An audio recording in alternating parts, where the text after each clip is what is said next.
Baik, Assalamualaikum warahmatullahi wabarakatuh.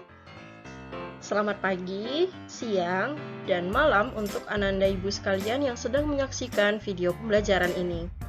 Pada pertemuan kali ini, kita akan belajar bagaimana cara menentukan modus data berkelompok.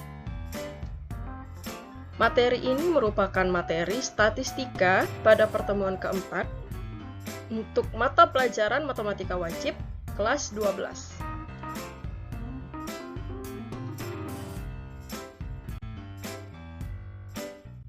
Adapun tujuan pembelajaran kita kali ini, setelah mempelajari materi ini, siswa diharapkan dapat yang pertama, menentukan modus data berkelompok yang disajikan dalam bentuk histogram.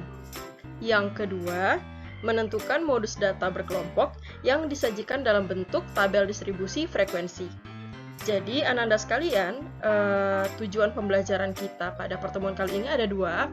Yang pertama adalah Ananda itu harus bisa menentukan modus data berkelompok yang disajikan dalam bentuk histogram. Kemudian yang kedua, Ananda itu harus bisa menentukan modus data berkelompok yang disajikan dalam bentuk tabel distribusi frekuensi. Pada dasarnya, cara untuk menyajikan data secara berkelompok tidak hanya histogram dan tabel distribusi frekuensi saja, ada cara lain misalnya dengan menggunakan OGIF. Tetapi berdasarkan kompetensi dasar yang harus kita penuhi, Ananda hanya dituntut untuk menentukan modus data berkelompok yang disajikan dalam bentuk histogram ataupun tabel distribusi frekuensi.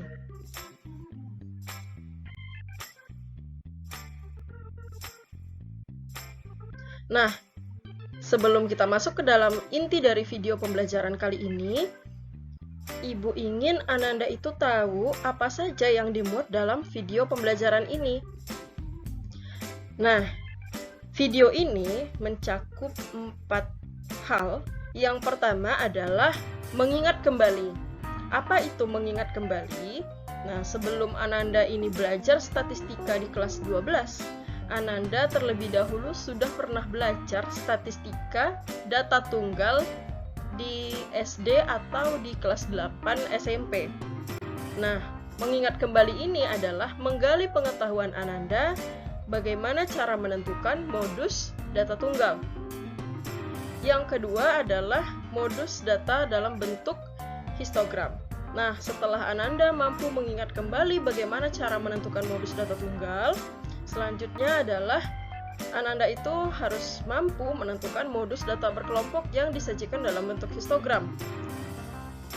Kemudian bagian ketiga dari video ini adalah Ananda harus bisa menentukan modus data berkelompok yang disajikan dalam bentuk tabel distribusi frekuensi.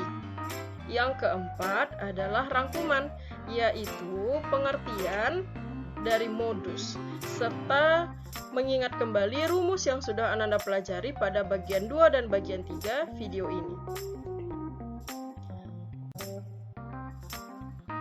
Pertama, kita masuk ke bagian mengingat kembali.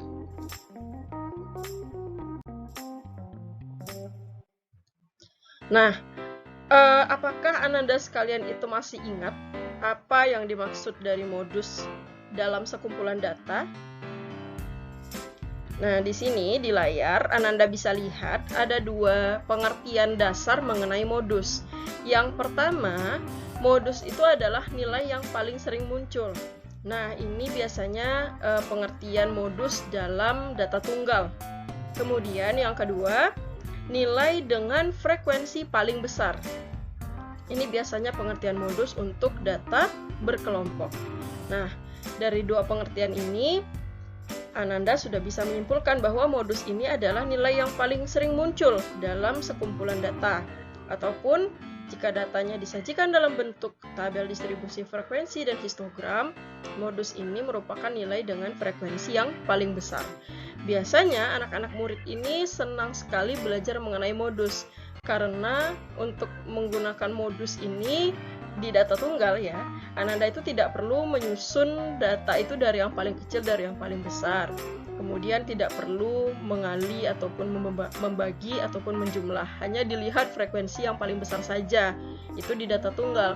Tetapi untuk menentukan modus dalam data berkelompok, Ananda harus menggunakan rumus yang akan disajikan setelah kita mengingat kembali. Nah, selanjutnya adalah mengingat kembali cara menentukan modus dari data tunggal. Coba Ananda lihat di layar, itu diketahui nilai ulangan harian matematika siswa kelas 12 IPS adalah sebagai berikut. Nah, di sini Ananda bisa lihat ada sekumpulan data. Ini adalah data tunggal. 50, 70, 70, 60, 60, 60, 50, 80, 90, dan 60. Jadi ada sekumpulan data. Ini adalah nilai ulangan dari beberapa orang siswa ya di kelas 12 IPS. Pertanyaannya adalah tentukan modus dari data nilai siswa tersebut. Nah, seperti yang sudah Ibu tadi, biasanya untuk menentukan data tunggal itu sangat mudah. Data dari soal sebelumnya Ibu sajikan kembali di layar ini. Nah, sekarang Anda tinggal lihat. Nah, ini ada 60 yang pertama, 60 yang kedua, 60 yang ketiga, dan 60 yang keempat. Jadi ada 4 buah nilai siswa itu 60. Jika Ananda bandingkan dengan nilai-nilai yang lain, ini 50 ini hanya 1.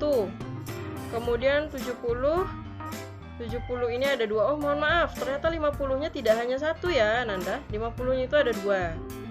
Nah, 70-nya ada 2. Kemudian 60-nya tadi kita hitung ada 4. 80-nya ada 1. Dan 90-nya juga hanya ada 1. Nah, karena nilai yang paling besar itu adalah 60, maka modus dari data nilai ulangan harian matematika siswa kelas 12 IPS adalah 60. Jadi mayoritas anak-anak itu dapat nilainya 60. 60 itu muncul sebanyak 4 kali. Ini untuk menentukan modus data tunggal, Ibu yakin semuanya pasti bisa menentukannya karena tidak perlu melakukan perhitungan, tidak perlu mengurutkan data dari yang paling kecil sampai yang paling besar. Cukup Ananda lihat mana nilai yang paling sering muncul. Kedua adalah bagaimana cara kita menentukan modus data berkelompok. Nah, untuk menentukan modus data berkelompok ini kita harus menggunakan rumus. Nih, rumusnya adalah Mo sama dengan TB ditambah D1 per D1 tambah D2 dikali C. Apa ini Mo, apa ini TB, D1, D2, dan C? Nah, keterangannya ada di bawah sini. Ya, Ananda bisa lihat bahwa Mo ini adalah modus. Jadi modus itu kita lambangkan sebagai Mo. Kemudian TB ini apa? TB ini adalah tepi bawah kelas modus. Nanti akan kita lihat bagaimana cara menentukan tepi bawah. Kemudian D1 adalah selisih frekuensi kelas modus dengan kelas sebelumnya. D2 itu adalah selisih frekuensi kelas modus dengan kelas sesudahnya. Kemudian C adalah panjang kelas. Karena kita bicara data berkelompok, maka datanya itu kan disajikan dalam bentuk interval. Nah, interval-interval itulah yang kita sebut sebagai kelas dari data.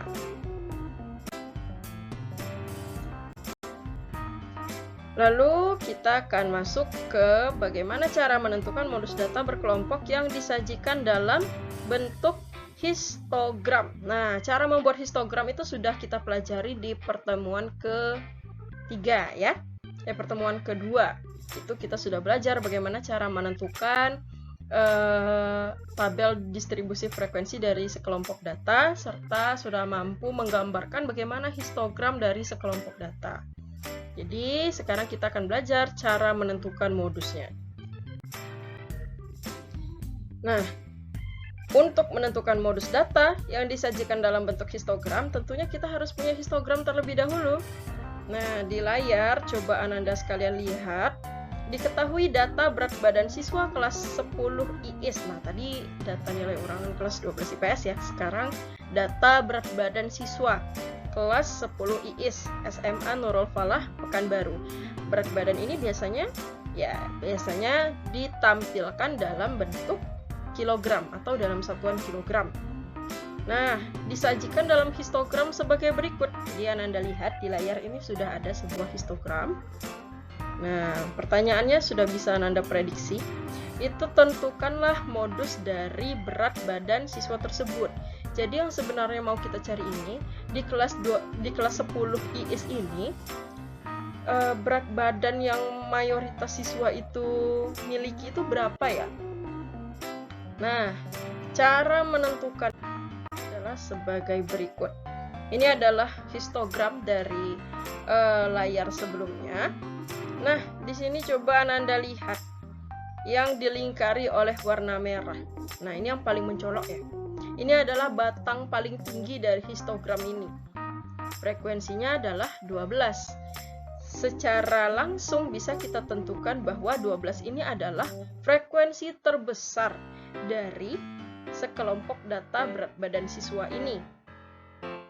Jadi 12 ini frekuensi terbesarnya. Kemudian apalagi yang harus kita tentukan? Nah, lihat. Nah, 44,5 ini bukan datanya, melainkan tepi bawah. Ingat, dalam histogram itu berbeda dengan diagram batang. Kalau diagram batang, setiap batangnya itu akan menunjukkan besaran dari data. Tetapi kalau histogram itu tidak berupa datanya langsung, tetapi masih dalam bentuk tepi kelas. Nah, tepi itu seperti yang Ananda sudah ketahui, ada tepi atas dan tepi bawah. Nah, karena 12 ini ya, ini dia kan mulainya dari 44,5 sampai nanti 49,5, maka 44,5 ini merupakan tepi bawah dari kelas modus atau yang kita lambangkan sebagai TB.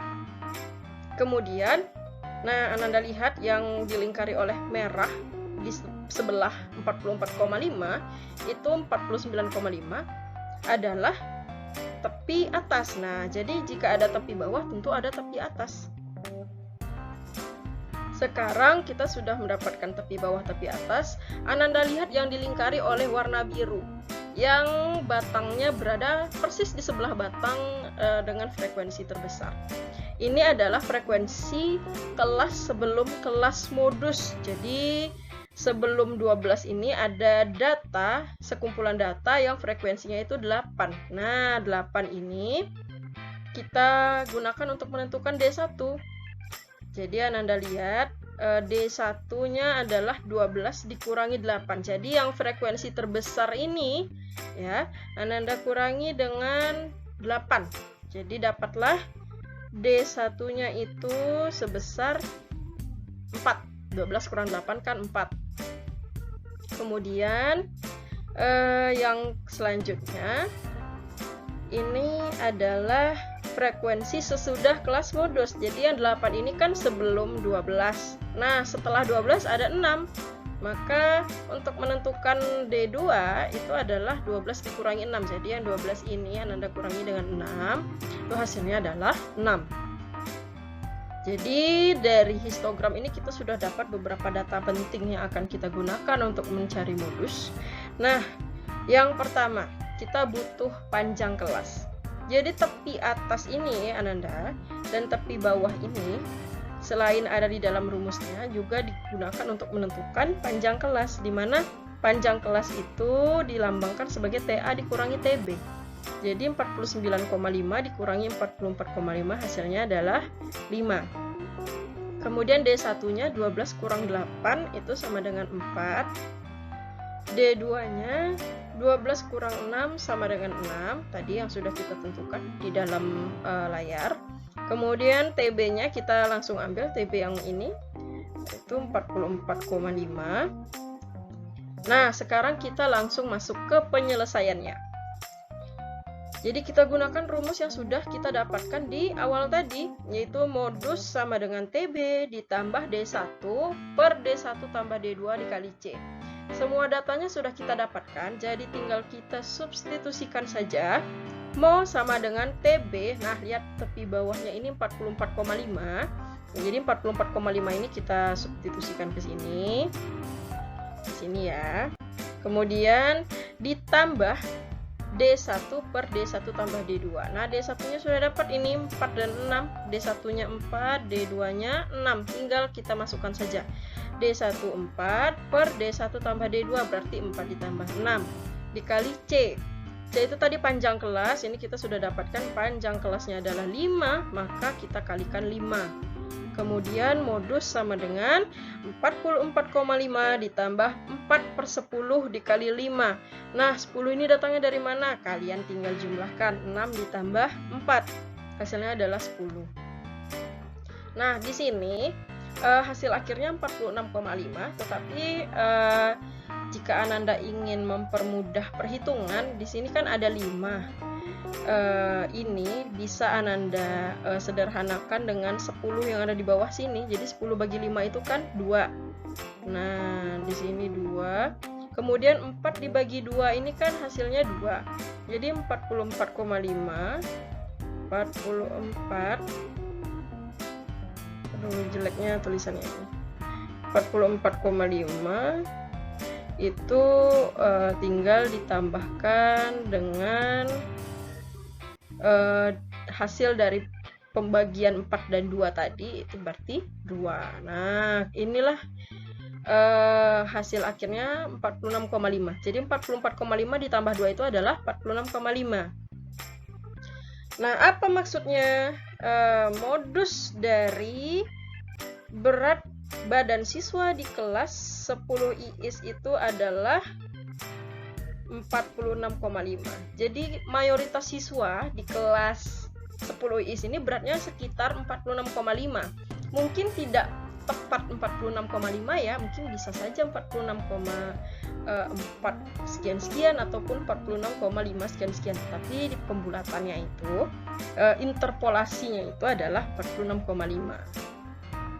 Bisa dipahami ya Ananda sekalian cara menentukan modus data yang disajikan dalam bentuk histogram.